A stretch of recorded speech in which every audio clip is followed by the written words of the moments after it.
So this is the Heian 701. It's one of the country's budget phones. Just to give you an idea of how little is known about this stuff, you can Google the phone's name and nothing will come up. Absolutely zero. And then the second is the Samtaesung 8, which is a flagship North Korean phone. And yeah, this is different to South Korea's Samsung, which translates to 3 stars. This is Samtaesung, which translates to 3 huge stars. You're going to be seeing a lot of this whole "my dad could totally beat up your dad" energy. But that's because convincing North Koreans that they are superior to South Koreans, that they are morally purer and militarily stronger, is about the most effective way of keeping them loyal to the government. And it's pretty clear when you look at these phones that the smartphone is playing a big part in that. I can actually show you this right now by trying to type on these phones. So if I write Namhan, this means South Korea. The second that I hit the spacebar, that gets auto-corrected to puppet state.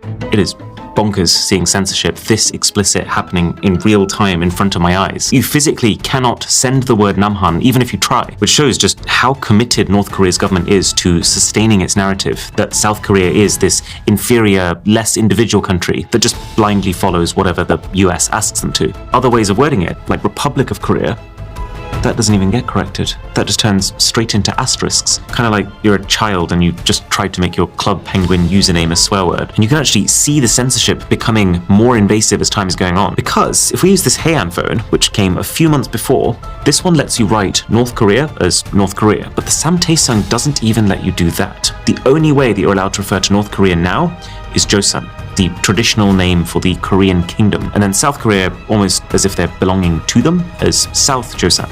But it gets worse, because Daily NK News, the guys who actually secured these phones in the first place, and whose basement I'm sitting in right now, they've probed around and found all sorts of extra oddities in the software. Like how, if you type Kim Jong-un, the name of the current leader, into any app, it will make the text bold the second you finish the word. Or how all sorts of South Korean slang is just subtly corrected to the more proper North Korean approved way of saying the same thing. Presumably because a lot of this slang originates in some capacity from South Korean media, and the North doesn't want their population to even indirectly experience that. But probably the single craziest example of this is if we type oppa. This is a common South Korean expression that can be used to mean either older brother or, in slang terms, boyfriend. 이거 좀 따주세요, 오빠.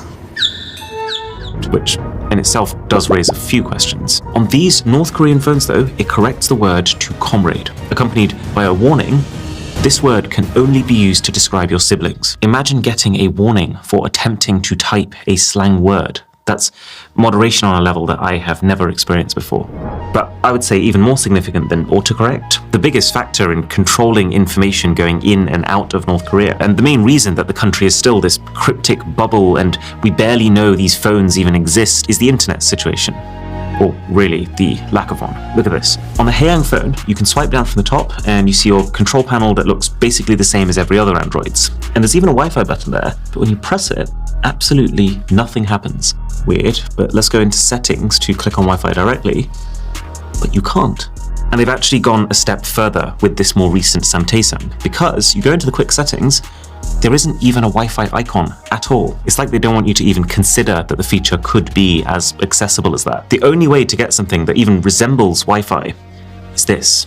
It's called Mrwho, and it needs so many details from you, including your government ID and an authenticated North Korean physical SIM card, that it's pretty safe to assume everything you do while using it can be traced right back to you. And even with all of that, this still doesn't get you onto the internet. There's actually no way for a North Korean citizen to do that. All this can get you is access to a highly curated North Korean intranet, where you can look at specifically government-approved TV, news, propaganda, and apps. More on that in a bit, but the key thing to know for now is it doesn't look like it would be a great experience. The app itself tells you to expect speeds between 2 and 33 megabits per second, less than a 14th of the speeds that South Koreans are getting on their public Wi-Fi. I imagine the way that North Korea's leaders are seeing this is they know that the second they give their population access to the open World Wide Web, it's game over for being able to control the way they act and think. But then at the same time, they can't give the people nothing if they're trying to convince them that their country is truly superior to all others. Hence this careful substitution of traditional Wi-Fi features for this highly traceable Wi-Fi equivalent that reinforces national pride as opposed to diluting it. But those speeds are so dated. And to be honest, everything about using both of these phones feels dated. Like, it's pretty sad that this Samtaesung is one of their modern flagship phones. It was only released recently in 2023 in North Korea. It was priced pretty close to $1,000, but it looks like a mid-range Huawei phone from 2021. Actually, let me be clear.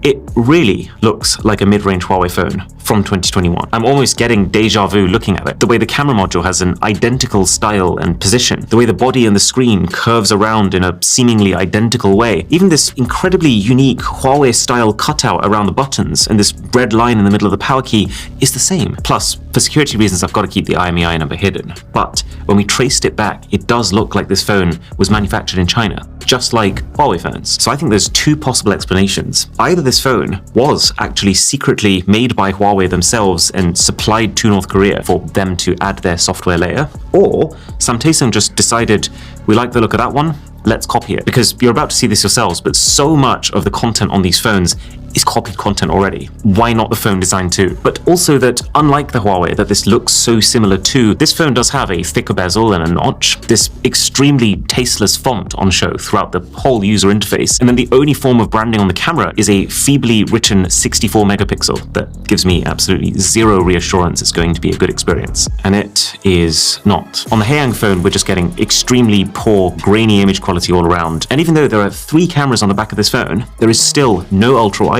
and no zoom. So both extra cameras are just useless macro and depth cameras. A trend that, globally speaking, started to die out pretty fast after 2020. And so the idea that this thing released in 2023 with that kind of setup shows the time lag that we're operating with here. And then on the flagship Samtaesung, the camera is super buggy. We couldn't even get it to flip around to the rear cameras. And it's also got this really unusual watermark plastered over it, which when we reverse, it spells out, please contact Hynetron. Now, I did a little digging and turns out Hynetron is a small private China-based company who makes a lot of smartphone parts. So it kind of looks here like they've supplied some of the bits for this phone, but then North Korean Samtaesung has just not paid their license fee or something. Regardless though of whether this phone is a secret Huawei collab or just a blatant ripoff, it doesn't change the fact that it is terrible value when you consider the global market. But that makes a lot of sense. With North Korea, we are talking about a very unusual market that has almost no competitive pressure. There's almost no incentive to give people cutting edge tech. And if anything, the more dated the tech, the simpler it is, and therefore the easier it is going to be to control. That would also explain why the Haeyang is still running Android 10 with seemingly no ability to update beyond that, and why Samtaesung is stuck on Android 11, making it 5 years worth of updates behind current Android. Let me show you what I mean by all this copied stuff. So there is an app literally here